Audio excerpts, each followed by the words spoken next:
Ada seorang sahabat bernama Thauban. Ini Masya Allah. Thauban ini rajin sholat berjamaah, Pak. Sahabat Nabi, sangat soleh, rajin ibadahnya, dan tidak pernah meninggalkan ibadah di masjid. Dan posisinya selalu pojok kanan. Pojok kanan. Tapi niatnya bukan ingin mojok. Niatnya bagaimana saya bisa khusyuk ibadah dan tidak mengganggu orang. Karena biasanya posisi di pojok itu pada umumnya tidak banyak singgungan dengan orang lain. Tidak banyak singgungan dengan orang lain. Maka Masya Allah, maka ketika datang ibadah, ramai masjid dan sebagainya, sampai satu ketika, saya persingkat, dalam salat subuh, beliau tidak datang. Ditunggu oleh Nabi. Sampai Nabi bertanya begini, kemana Thauban?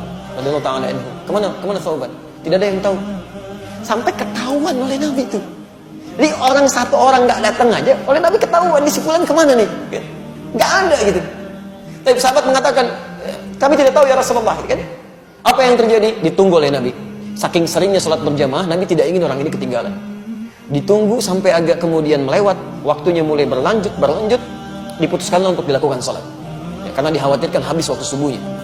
Sholat ditunaikan, selesai menunaikan sholat diputuskan untuk menengok sahabat tadi. Perhatikan, orang sering ke masjid, tidak ada di masjid, Nabi masih mengajak sahabat untuk menengok. Itulah jamaah. Anda tahu ketika menengok itu, ditelusuri jalan ke rumahnya, itu ternyata jarak yang ditempuh 3 jam. 3 jam.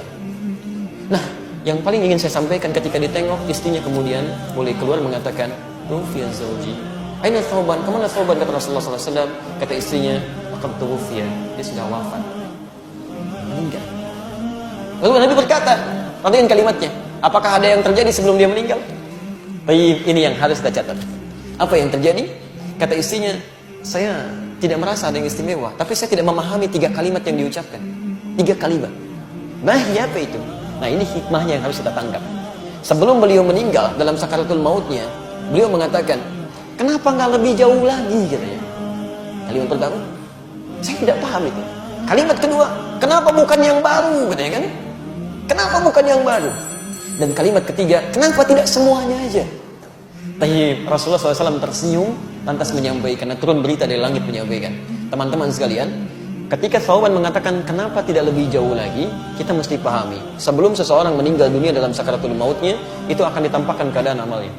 Nah, ini ditampakkan bahwa ketika beliau berangkat ke masjid itu ditampakkan pahala-pahala kebaikannya. Maka dia katakan, ya Allah, kenapa nggak lebih jauh lagi masjidnya? Sehingga ketika saya jalan itu mendapatkan lebih daripada itu.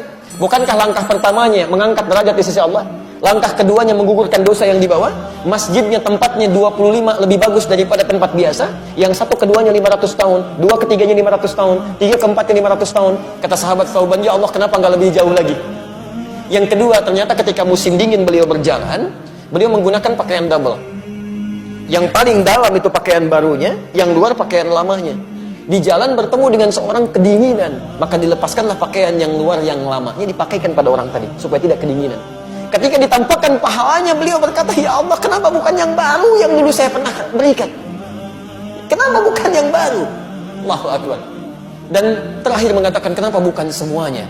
Karena beliau terbiasa bersedekah pada orang, memberikan kebaikan-kebaikan, kadang-kadang berbagi dengan orang lain. Ketika ditampakkan pahalanya, Allah, kenapa nggak semuanya aja dulu saya kerjakan? Ada penyesalan dalam jiwanya. Anda bayangkan, seorang sahabat mulia saja masih menyesal dengan amalnya. Maka bagaimana dengan orang-orang yang belum sempurna kebaikan-kebaikannya seperti itu? Jangan sampai meninggal dunia lantas dikatakan, fa'asaddaqa wa aku minas sholihin. Beri kesempatan, ya Allah, walau sebentar. Saya ingin berbuat baik, saya ingin berbuat baik, saya ingin berbuat baik. Zaman dulu tidak ada kendaraan bahkan untuk urusan sepeda. Kendaraan yang saya maksud bukan hewan.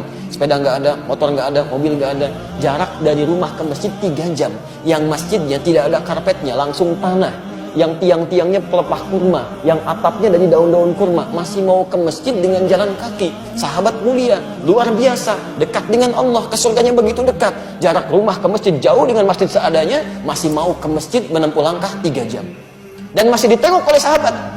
Anda bukan sahabat Nabi, tetangga Nabi juga bukan. Masya Allah, surga belum jelas sampai hari ini.